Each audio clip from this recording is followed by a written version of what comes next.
Hello and welcome to the End of Season Awards 2020-21, and yet again you are watching on a small screen instead of going to a big swanky award ceremony and meeting all your favourite players. But fingers crossed, the end is in sight, and next year we can all have a big celebration together with some sweaty handshakes. But on with the awards after what has been a challenging year for everyone, and it was at this academy where challenges were most definitely risen to. Nearly 3,000 fans came to Selhurst Park to watch the under-23 side win their playoff final against Sunderland and earn promotion in their first season as a Cat 1 academy. And I spoke to Shaun Derry straight after that victory. Palace are up. David Omilabu scored! Crystal Palace have won promotion. Such a proud moment to see the players enjoy a night like that, and the recognition that comes with a game of this magnitude. We spoke about, going right to the end and never giving up. I think all of them tonight just gave everything, and they have done all season, and I'm so proud of them. I really am. It's not just playing here in front of the fans on two occasions, it's showing the players what a career looks like. For that particular moment tonight, that'll be a lasting memory for the rest of their lives. This is about everybody connected with Crystal Palace Academy and the direction that we'd like to go in. This is a reward for everybody, absolutely everybody connected with the football club. Well done indeed to the under-23s, and to find out who is the under-23 player of the season, let's transport to a much windier day at the academy for Shaun Derry to reveal.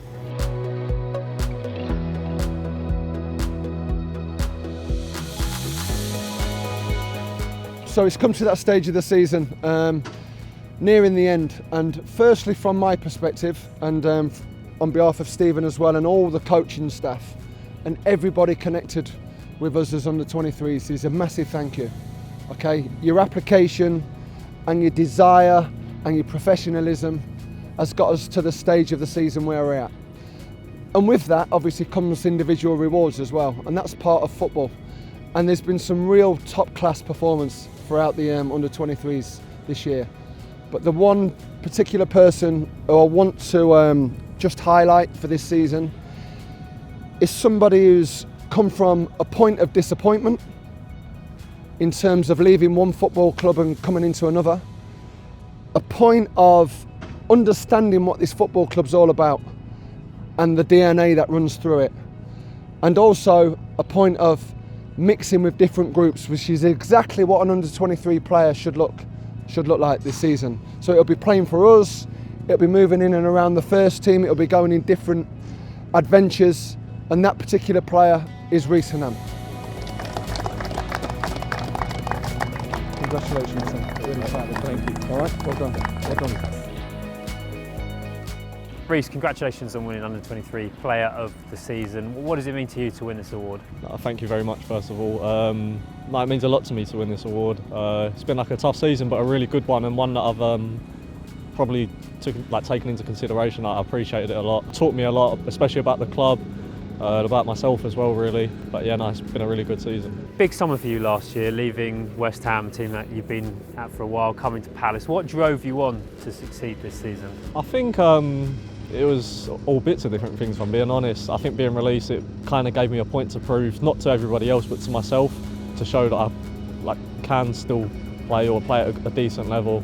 But yeah, no, I think a lot of different things motivated me, if I'm being honest. Where do you feel most comfortable playing? Because we've seen you play left back, left midfield when you're putting on Mateta's head at Selhurst Park, and then also you were training at right back, weren't you, for the first team? I feel more comfortable, if I'm being honest, playing left back. Probably because that's where I've been for so many years. It's just a mix of defensive and attack, which I enjoy more. But if I'm being honest, I can play anywhere. I've enjoyed training right back, even to the point of just learning the different sides of the game and stuff like that. And then left mid, where more of an attacking role, and I can get forward and put more crosses in. You got given the captaincy this season as well. Have you always been a bit of a leader? I don't know, some people say that I am, but I've never really looked at myself like that. But I just like to be able to lead the boys out on a game day or stuff, or even if it's in training, just making sure that the level's staying high kind of thing. and the team as a whole this season, a very successful one. Yeah, definitely. It's been a successful season. Honestly, I'm so proud of the boys and all the staff. I appreciate everybody's work here. And just finally looking ahead to next season, what would you see happening with you next season? Hopefully next season, on a more positive, if I'm looking at it more positively, hopefully I can try and break into the first team. If not, it's football, so hopefully I can go out on loan, just gain some experience in the men's leagues. Football Focus, lean on goalpost shot. It wasn't just the under-23s who thrived at a higher level. The under-18s have thrilled us all with their exciting attacking football all season, and they only finished runners-up on goal difference. Here's a word from under-18 manager Paddy McCarthy. I expected it to be a challenge, which it is. I expected it every single weekend to be challenging, and I also expected it to be a great measure of where we are in terms of as a individual and as a collective. Obviously, look at the category 1. The lads are getting challenged every week against the best players in the country, and that's what we need. For us to have a measure of where our young players are, I think they have to be pitted up against the best, because that's where the reality is our first team are playing against the best in the world every week, and our young lads, if they aspire to be in that first team environment, then we have to measure them up against these, and we approach it with a confidence that we could compete at this level, and that's what the boys have done. So that's really impressive for us. We've in amongst that as a group, obviously they've had an element of success up to now, but there's been fantastic development within individuals as well that I'm seeing, which is what Cat 1 gives us. So the aim is to keep improving the players. I want to sit back at the end of this season, reflect and go, have we made individuals better? Are the players that came through the door at the start of the season better now? Are they better physically? Are they better mentally? Are they better tactically? Are they better technically? Are they better people? Have we given them the best opportunity of having success on and off the pitch? And that's how I'll reflect on it. So I'm quite lucky to have a lot of players that fit the bill and fit into this category of maximising their potential. And not only am I lucky, I kind of reinforce it with the players that are actually lucky to have each other. So there's a real competitive edge every day, and that can only be healthy for their development. What an incredible job Paddy McCarthy, Darren Powell have done to find out who has won the under-18 Player of the Season. It's time to transport back into that wind tunnel for Assistant Manager of the Under-23s, Stephen Rice, to reveal the winner.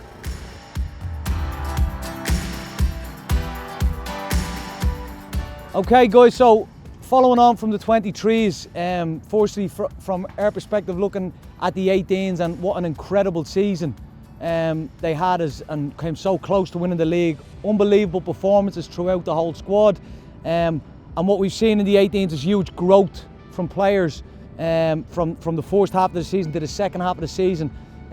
So I suppose from our perspective, and I know from Paddy and Powley's, an unbelievable season, and all of the 18s have done the club really, really proud. And as Sean said, as part of football and as part of successful teams, as the 18s were this year, there comes individual rewards.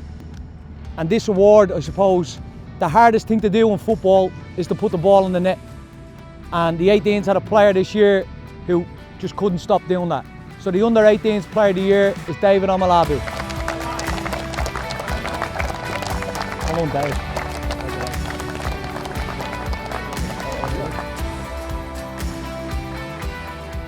David, under-18 Player of the Season, perfect way to top off what's been a pretty incredible year for you.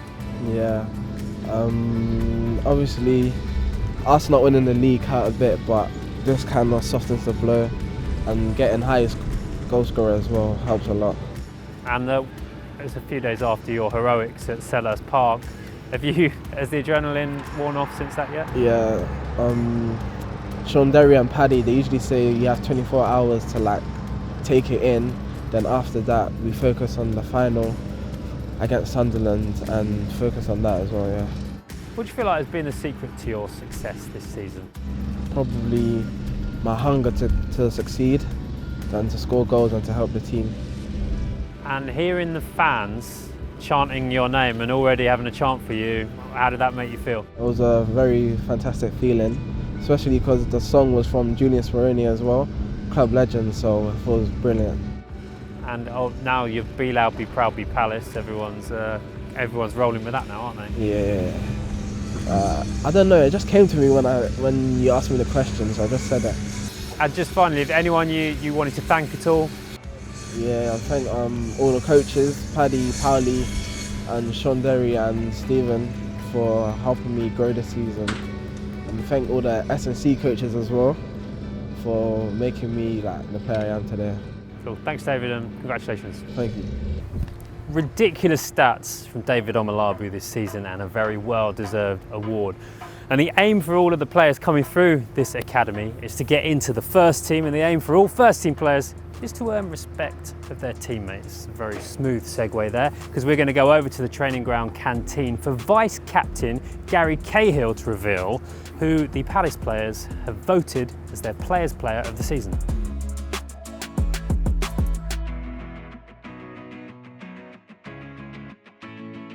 So, on behalf of all the players, we've voted V. If you want to come up.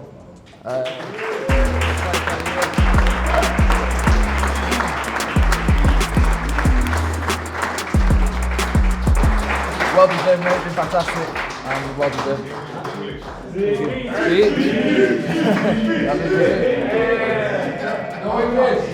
No, it's easy, no? Thank you, all the people, all the mates. No.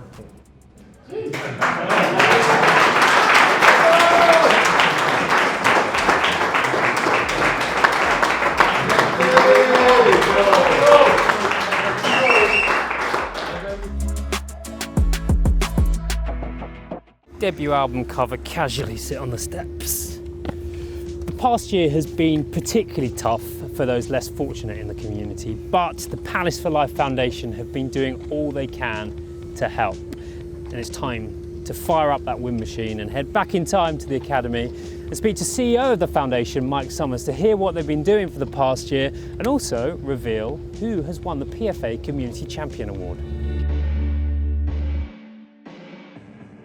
Mike, it's been a different year for the foundation this year. Can you just give us that top line stuff on what the foundation have been up to?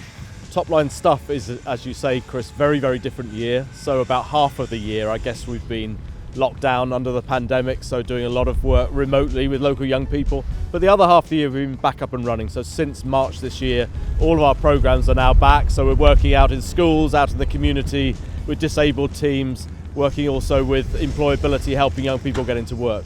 So it is business as usual again now, despite this weather, which is horrendous.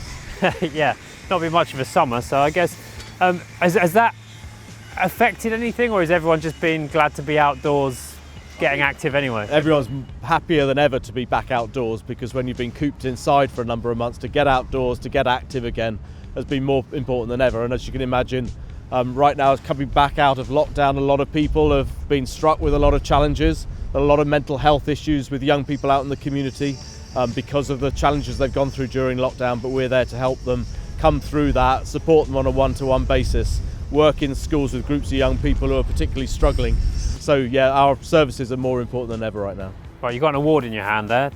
Tell me about the award. So this award here, it's the PFA Community Champion, and it's for the women's team. And this is sponsored by the PFA, and we award it to the person who's done the greatest contribution to the work of the Palace for Life Foundation out in the community during the course of the year. So the winner of the PFA Community Champion Award is actually someone who started their football career age 7 at a Palace holiday camp, would you believe it, at Selhurst Park back in 1999. That winner is Amber Keegan-Stobbs.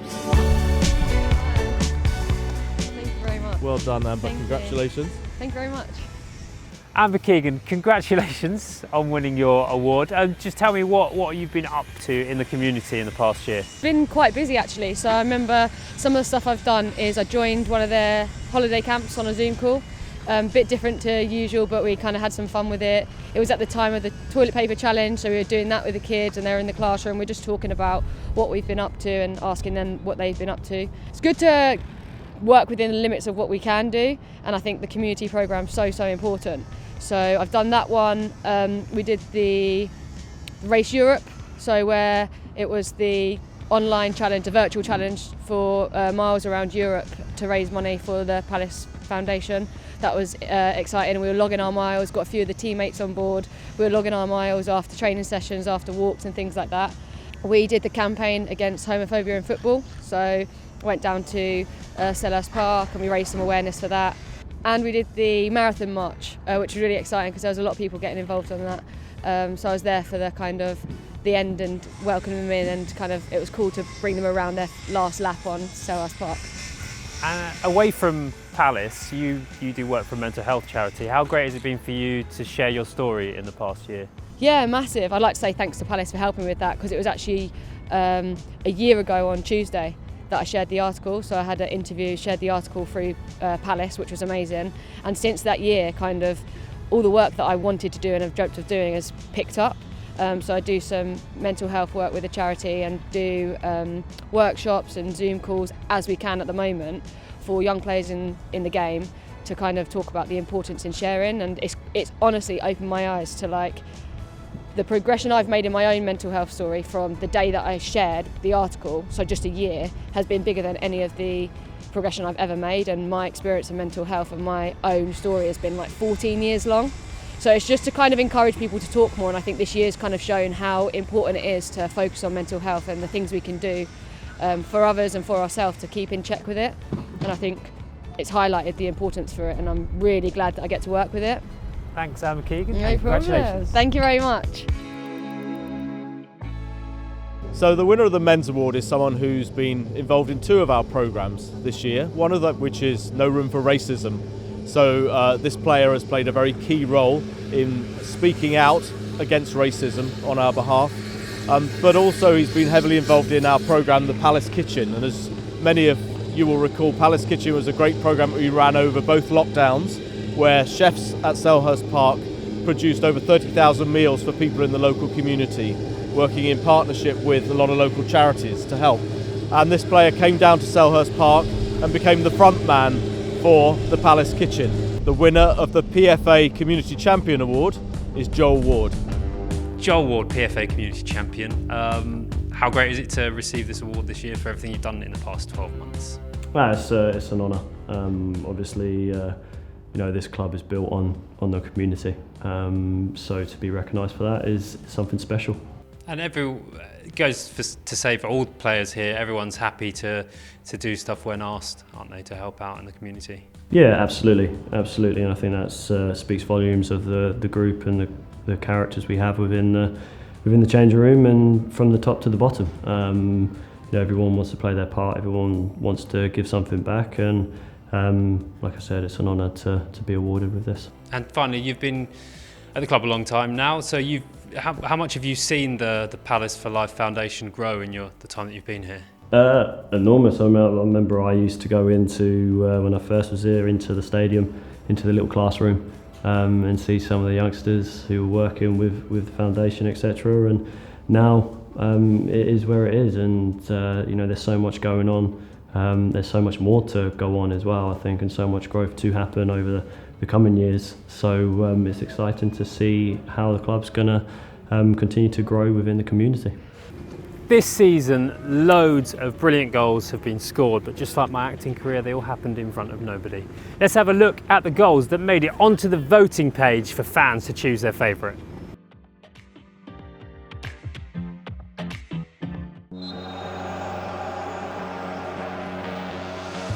Zeze, it's a brilliant goal. His first for Crystal Palace. A magnificent free kick. This is Schlupp, who went for accuracy rather than power. This is Zaha. That's brilliant. The perfect return to the first team. Ayew.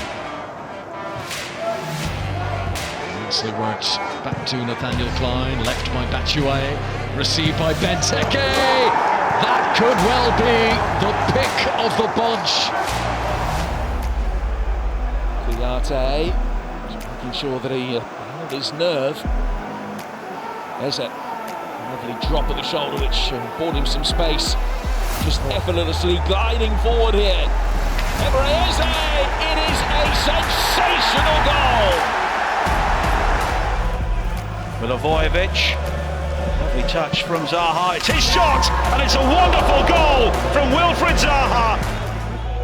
Eze, lovely 1-2 with Van Arnholt, lays it back.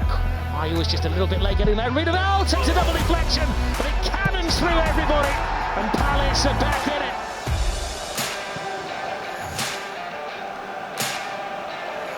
This is a little bit better. Mateta's got a chance, he's got a wonderful goal.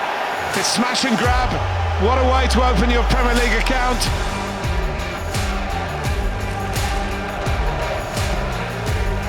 With Benteke in there, you never know. Oh, goodness me!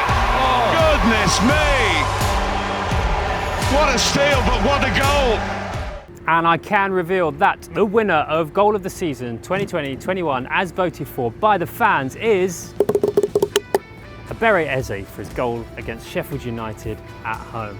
Now, as you all know, Ebere got injured in the last week of the season, but we still managed to get the award to him. Here he is with a little message for you. Palace fans, thank you so much for your support and votes this season. I love you guys so much and it's greatly appreciated, man. God bless you all. Every year, Chairman Steve Parish awards someone who has given their all for the club throughout their career and left a lasting impression on the hearts of fans. Previous winners, Julian Speroni and Mile Jedinak. But this season's winner is someone who has been a mainstay off the field for over 10 years. So let's reference the weather one last time and go to the first team training ground on yet another windy day.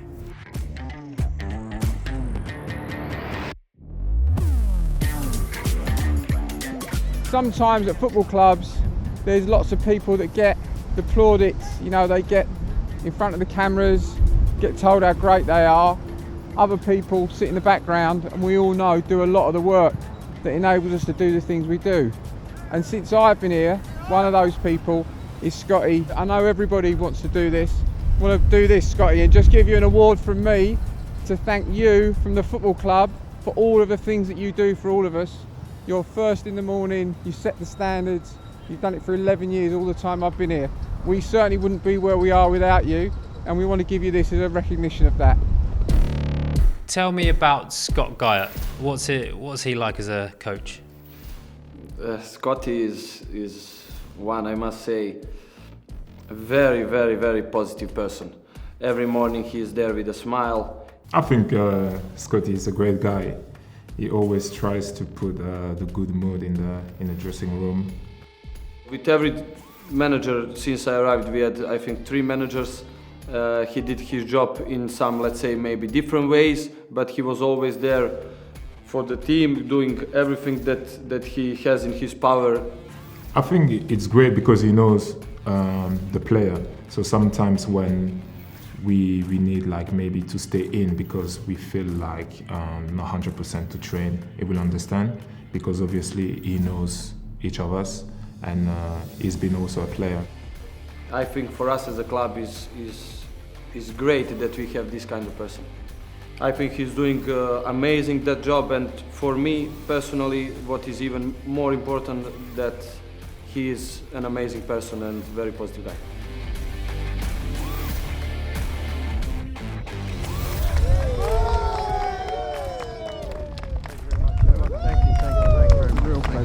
Well done. Thank you for everything.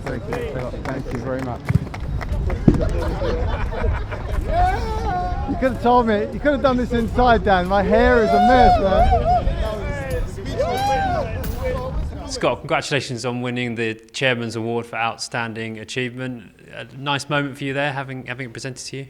Yeah, very nice.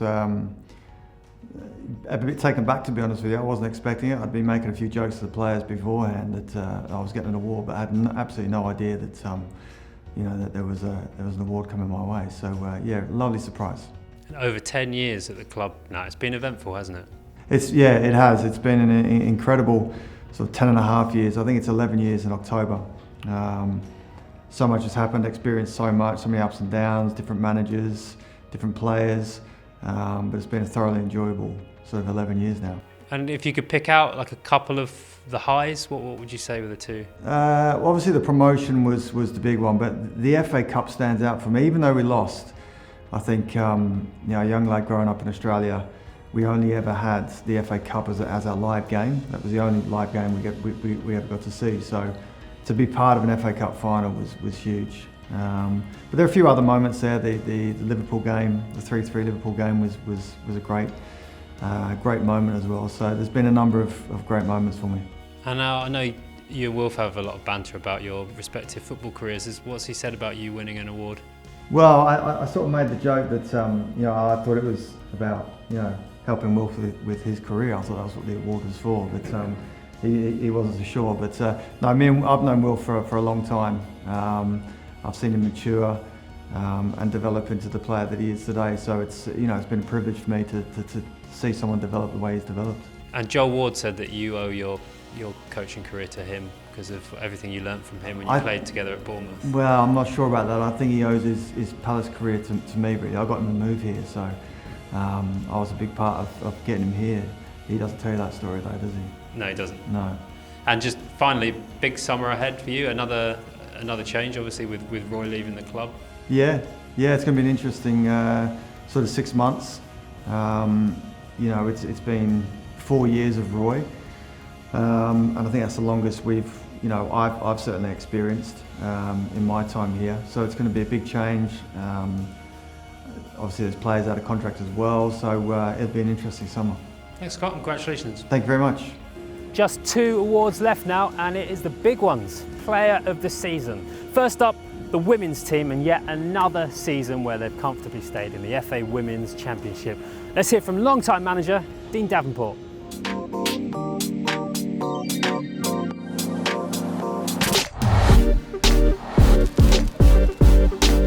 Dean, 2020-21, strange season. Yep. What have been the biggest challenges this year? Biggest challenges is obviously the COVID pandemic, and one of them is obviously consequence of not having fans through the door. We all know what the Palace fans are like, and they're no different when they follow the women. So it's been difficult, obviously, like I say, with the COVID stuff, but more importantly, not having fans through the gate to watch us play.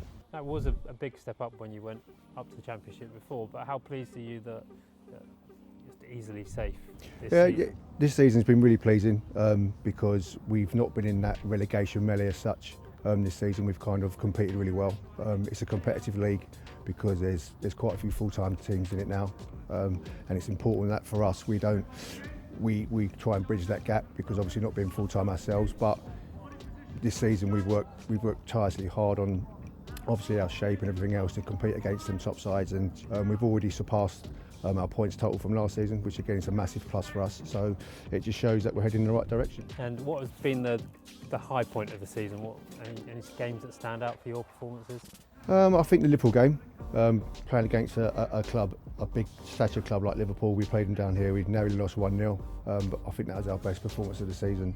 And it's nice to hear when an opposition manager comes over and says that's the hardest game we've had this season. Again, they're a full-time outfit.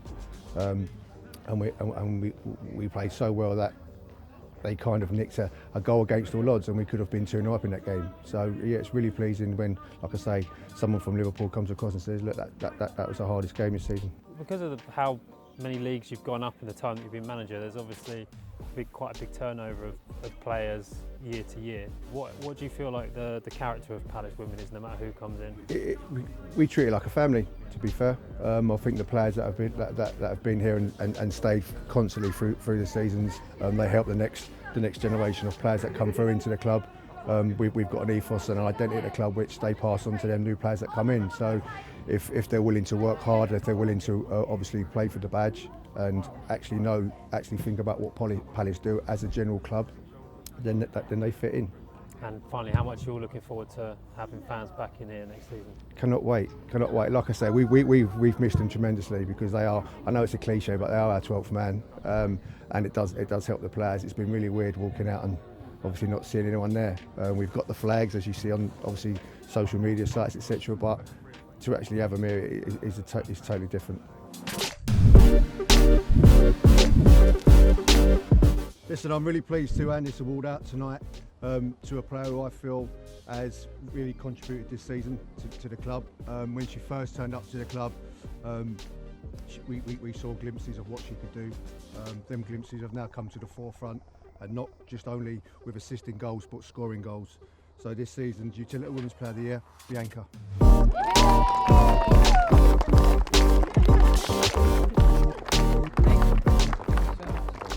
Thank you.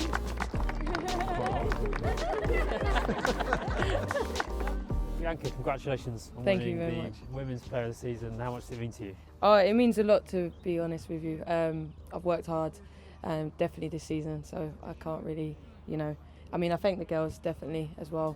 I mean, they've been a great asset to it as well, so, and the coaches as well. I think we've done really well this season, especially with our defensive, and also me with my goals and how many I've scored, 14. So I'm happy with that, considering last season was 1. What's been the difference for you personally? What's changed? Has anything changed in your game, or is it confidence? I think it's definitely my confidence. I got a little bit of a knockback last season, so I didn't perform at my best. But being here with the girls and creating some special friendship bonds, they've pushed me and helped me develop, especially 2 of them in this team. They mean a lot to me, so I want to thank them as well. It's always a special group of players, isn't it, down here? Everyone seems to have a good time. Yeah, the girls are lovely. We're a great group, and considering COVID, it's been really hard to have a little team bond, but we've managed to do it during the COVID, and I think we've done really well with it. We've worked together, we've pulled together, we've had our disagreements and everything like that, but we've definitely stuck together and worked hard. And for the team, with how it's gone this season in the league, pleased to kind of safely stay in the division, and what are the plans for next season? Yeah, definitely pleased, and next season I'm just going to keep performing the way I have been, hopefully a lot better. I mean, there's some games that I've been disappointed with when it comes to my performance, but I just got to look at myself and do better next season, so that's what I'll definitely do. Well done, Bianca. What a great season you've had. Now we're going to find out who has won the men's team's Player of the Season as voted for by the fans. And to reveal who it is, we've got Roy Hodgson, who's going to do it in the canteen in front of the whole squad. We will see you next season, but don't forget to watch When Eagles Dare on Amazon Prime Video.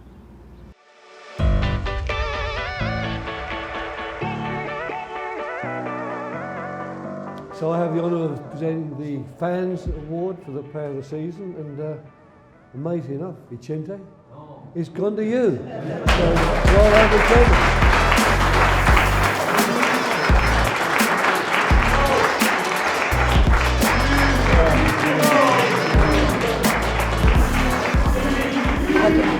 A longer speech.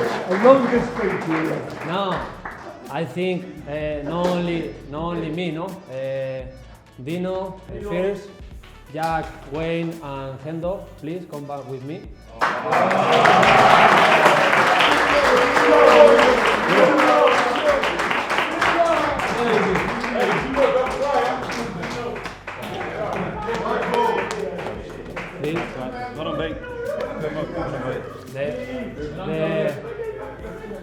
The best important is together, no? No win the cups.